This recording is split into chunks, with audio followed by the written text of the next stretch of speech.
Alright, like most GOT people and book readers, I have to say overwhelmingly my response to David and Dan is pretty negative, and I want that on the record. However, if the criticism I think is going to be good and solid, you want to do both ends of the table, so I'm going to here, yes, make some concessions. I'm not saying they're all good or they did a great job, but they did do a good job here and there, and I'm going to acknowledge that.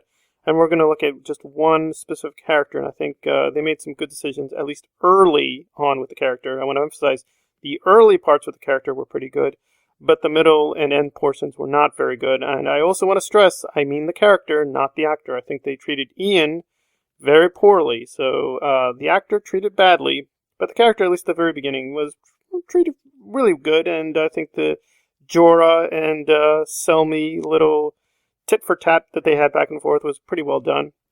So overall, I was pleased with the very beginning of it, and it had a lot of potential, but again, like most things, it did not work out in the end. So let's just go through it very carefully. So the beginning portions with Selmy are, I think, well done. However, I don't know if we can really attribute it to David and Dan, because they are basically just following the book. I mean, again, the Joffrey scene is very iconic, where he quits and threatens them, and I thought it's very powerful, but again, you read the book, it's almost verbatim. I mean, there's obviously little small changes, but not much of any real decision on their part. However, George loves to do this, is to keep giving people double, triple, sometimes quadruple identities. And again, I have no issue with that writing style. I think In Fever Dream actually looks pretty good.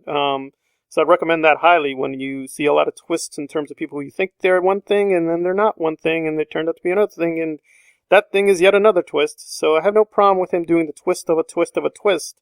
However, I thought with Selmy it was a little excessive, and the reasoning behind it just doesn't make a lot of sense. The basic spiel would be that, well, Selmy betrayed the Targaryens, and so he should disguise himself because Daenerys should be on her guard against him. But it's like, you can't hide the truth. I mean, eventually it's going to come out, so why would he go through this elaborate charade? I mean, I can understand at the very beginning he might hide his identity, but to me anyway, it seemed like he's really hiding his identity for quite a while. I mean, the Whitebeard identity and the whole thing, and it's like, is it just to get a kind of Lord of the Rings reference in there, which I think was very clever, Treebeard, Whitebeard, and all that kind of stuff.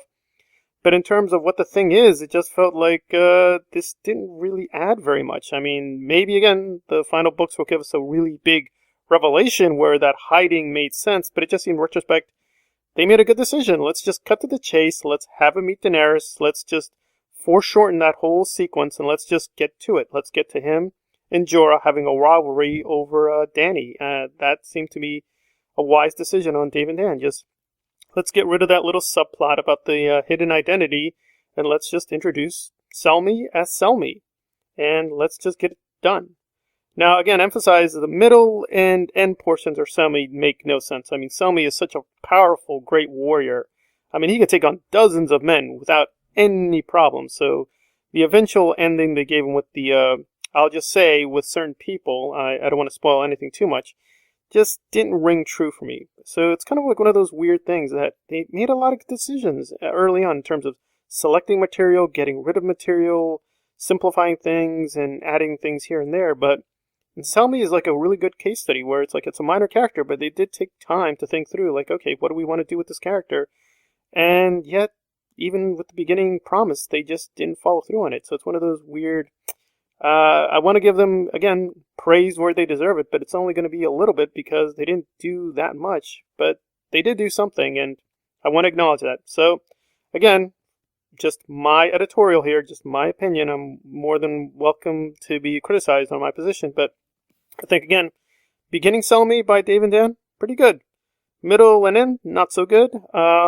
They treated the actor horribly, but again, in terms of the character, the very beginning, I think they made good choices to stick to George, and then later on fix a few things by simplifying things. All right, so this has been GRRM and Thrones Analyzed on the Selmy situation, and A Song of Ice and Fire and Game of Thrones. GRRM and Thrones Analyzed. If you like the content, please hit the like button and or subscribe. Thanks for listening.